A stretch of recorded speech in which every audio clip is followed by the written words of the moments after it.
How would a YouTube video predict a comment? What would it even mean to do that? In my last video, I went over this whole spiel about the compass, but today we're getting into the real meat of this system. Let's see if I can really prove its merit. You think you're unpredictable? I already know what you're about to type. The compass already helped you see yourself and your character in a new light, but what if I told you that was just the surface level? Today, we're diving deeper into superarchetypes and subarchetypes, the hidden layers that explain not just who you are, but how you communicate, react, and even clash with others. By the end of this video, you won't just understand your own comments, you'll see why everyone else thinks the way they do too. If you haven't seen the first video, I highly recommend watching it after this one. I'll have links at the end. But in case you haven't, here's a quick breakdown. A person or character's archetype is divided into two sections, endo, internal, and exo, external. Each of these has three types. Endo archetypes follow traffic light colors. Red, the tempest, competitive but combative. Green, the trickster, intuitive but apathetic. Yellow, the scholar, observant but gullible. And here's where it gets interesting. If you're a yellow, you're probably asking, what's my archetype? Maybe even dying to know. If you're a green, you might be thinking, what if I'm all of them? Or none, always looking for something unique. And if you're a red, well, you probably won't say anything. But if someone told you you're a red, you just go, oh, okay, I'm a red. If any of this sounds counterintuitive, trust me, it'll all make sense by the end of the video. Exo roots are structured differently, the rest of the rainbow. Blue, the aristocrat, approachable but melancholy. Purple, the practitioner, practical but judgmental. Orange, the construct, analytical but complacent. Now that we've grossly oversimplified things, what exactly does predicting a comment mean?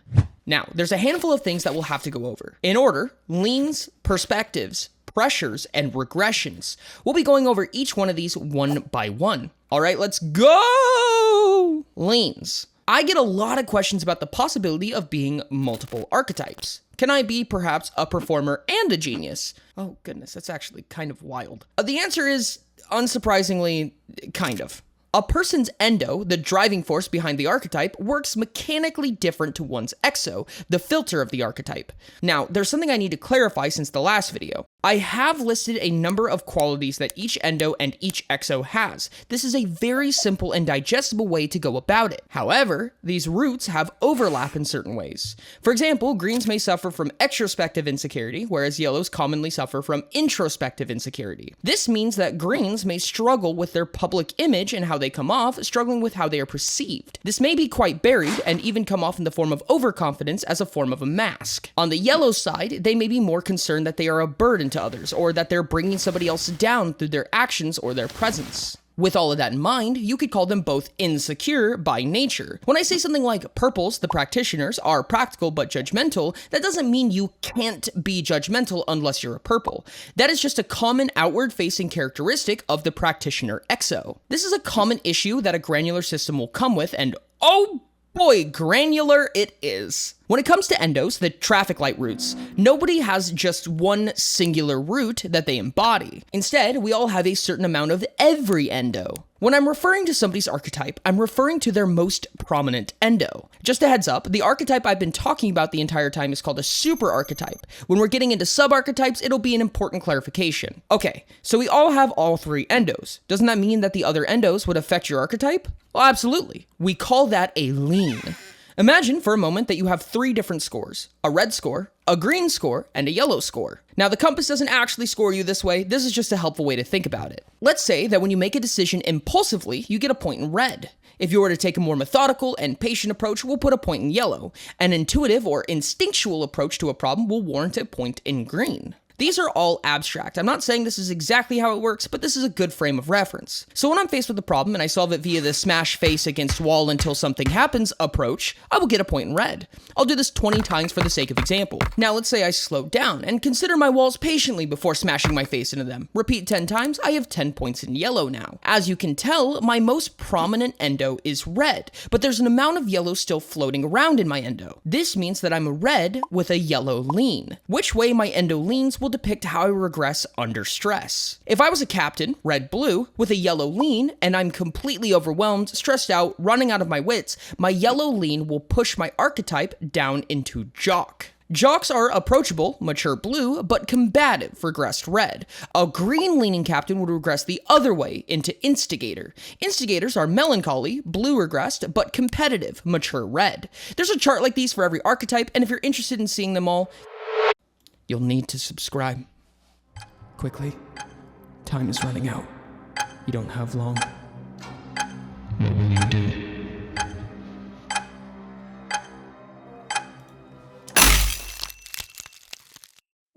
Feels like I blacked out there for a second. I wonder what happened.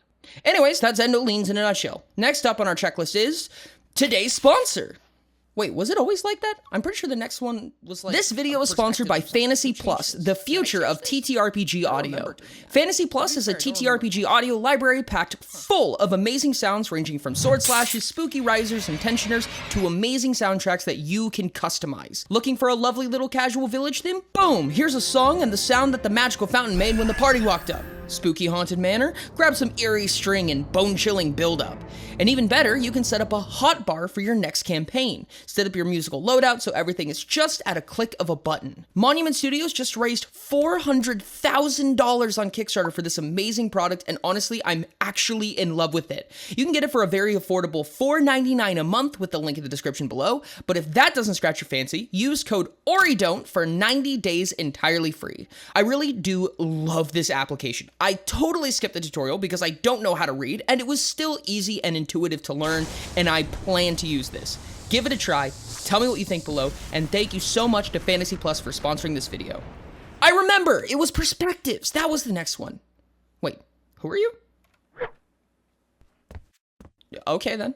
Perspectives are similar to leans on a superficial level. However, they are mechanically quite different. Your exo is how you inspect your surroundings, in a sense. If I were to show you a water bottle, a blue may see a water bottle. Crazy, I know. A purple may see water and a bottle. An orange may see a vessel, a fluid, and a stopper. This sounds relatively harmless. However, the amount of processing power it took for the orange was 3 times more than the blue. That is to say, a blue can get an understanding of a larger swath of information in shorter bursts of time, whereas an orange will end up with a better mechanical understanding of the objects around them. A more real-world example of this, blues may see social interactions as broad vibes, whereas oranges break them down into micro-expressions. Hypothesis states that this is why oranges are complacent. It's simply a lot of work to understand things, so they have to be selective with how they spend their attention. Blues, on the other hand, can see the fluidity of things. They're more empathetic. They can catch the vibes of a situation seamlessly. Purples are what I refer to as the universal translators,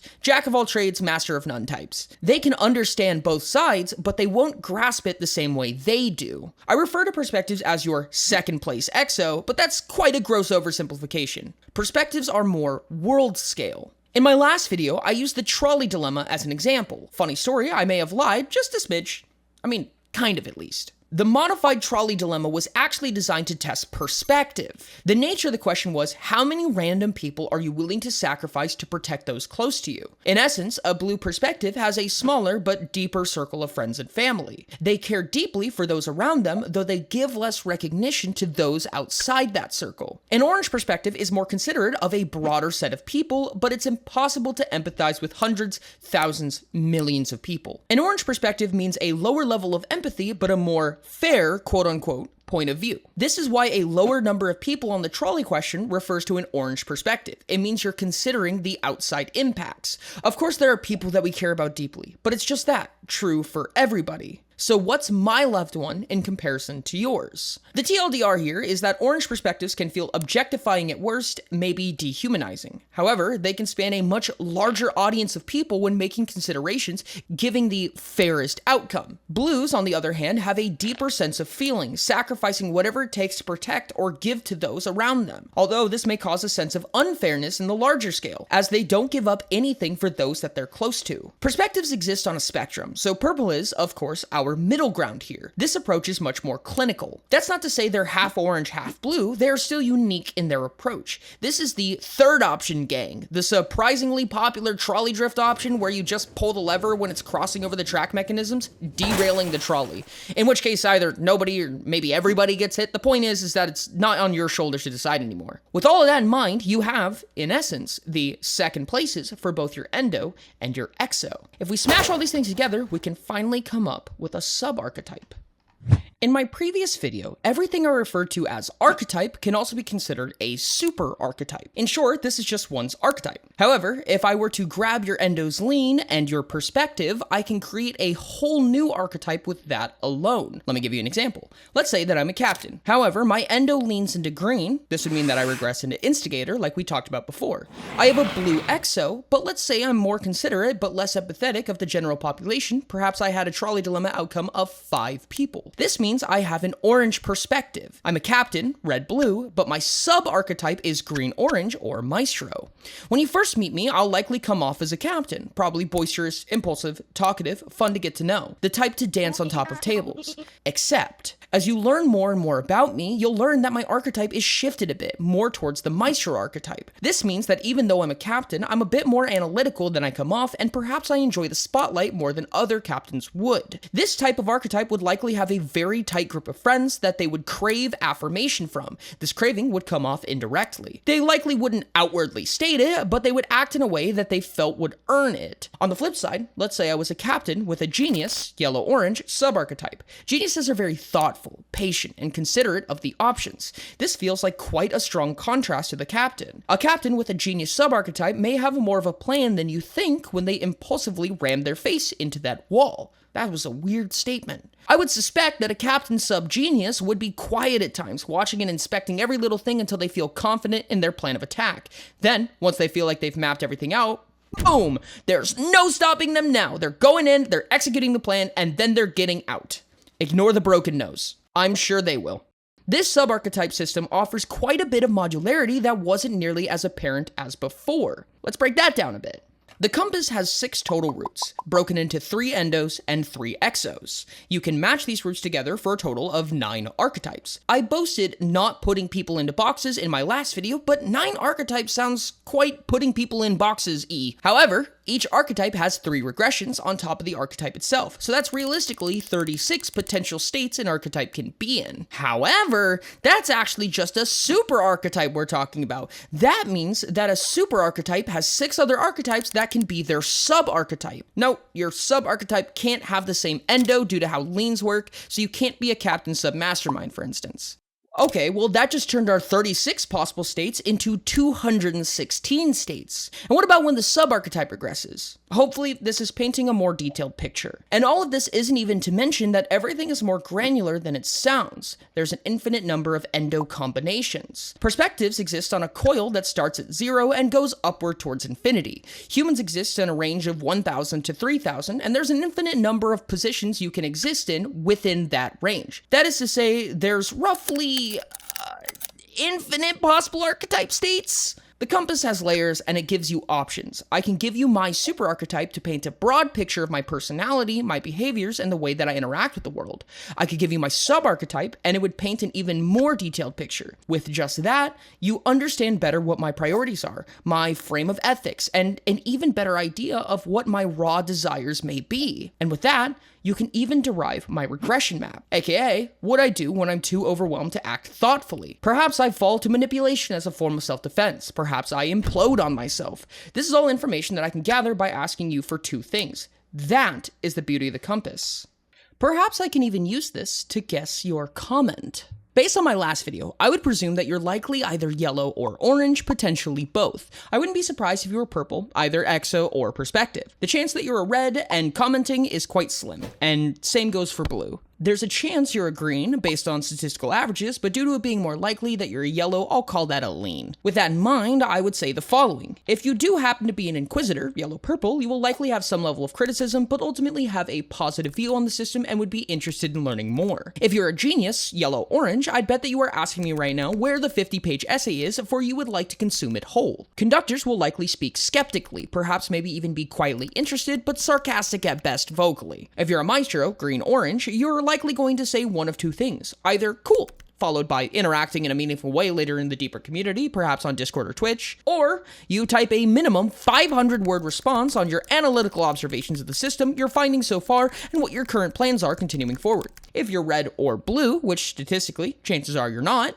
then you're probably Moonchi, the artist for Utopia. In which case, hi Moonchi! How accurate does this feel to you? Be honest with me, don't lie. If you're interested in the findings, tell me down below, now that the entire experiment is ruined due to you knowing what my guess was, or tell me in Discord. I know this is a lot of information, and maybe you're interested in learning more about how to smash this all together. If so, please consider joining the Discord. There's channels specifically dedicated to sniffing out your own archetype, your friend's archetype, your characters, your dogs, whatever you'd like. More than that even, there's community-led documentation being built as we speak. This system is very young and still needs a lot of literature, but this community has done an amazing job of getting the ball rolling. It takes more people to know how people work. If you want to learn even more about the compass, I'll give you 3 options. You can go down in the comments and tell me what you want to hear about next. Then subscribe and hit the bell so you know when that video comes out. I do read and react to every comment, no holding back.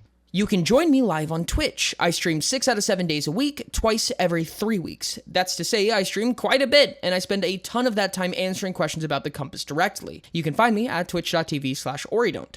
Or, final option, join the Discord. There's channels dedicated to sniffing out your archetype, your character's archetypes, all of that stuff that I talked about before. All of the links in those are in the diddly-doo. You decide which one is best for you.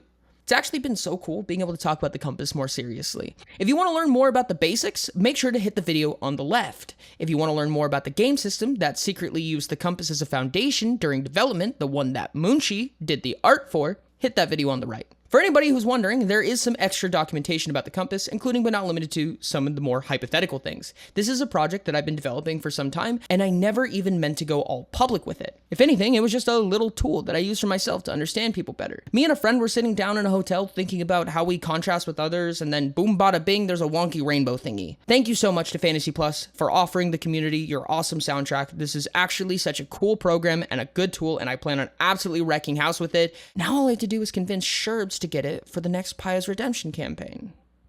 Okay, love you. And of course, thanks.